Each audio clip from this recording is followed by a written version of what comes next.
I ove godine grad Loznica i Ustanova za fizičku kulturu Lagator organizovali su besplatnu školu za neplivače i stilove plivanja. Cilj škole plivanja nije bila samo obuka neplivača, već i razvijanje ljubavi prema vodi i sportu, kao i sticanje sigurnosti i samopouzdanja u bazenu. Kroz rad sa stručnim trenerima polaznici su imali priliku da u bezbednom okruženju savladaju osnovne tehnike i unaprede fizičku spremnost. Ove godine promoteri, neko ko je zajedno sa instruktorima vodio školu za neplivače i stilove, bio je proslavljeni srpski vaterpolista Nikola Rađen. I evo kako upravnik bazena ocenjuje ovu sezonu.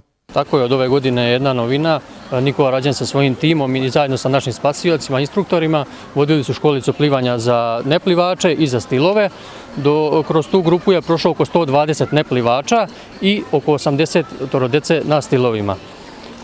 Podeljeni su bili u dve grupe. Uspešno su savladali, većina je uspešno savladala što se tiče neplivača. Što se tiče stilova, tu su naučile deca 2-3 stila plivanja za 10 časova, koliko je bilo u drugoj grupi i u prvoj također, znači prva grupa 10 časova, druga grupa također 10 časova.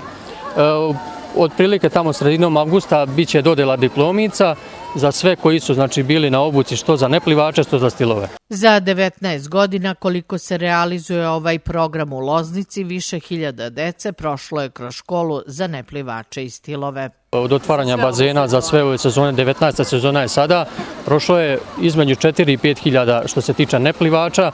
Svi ti neplivači koji su želeli kasnije da nastave da usavrše stilove, prebačeni su na stilove i oni su onda išli na stilove plivanja. Pretpostavljamo da će se takva praksa sprovoditi i narednih sezona? Naravno, što se tiče te prakse za neplivače za stilove, naravno i sljedeće godine ćemo također održavati školicu.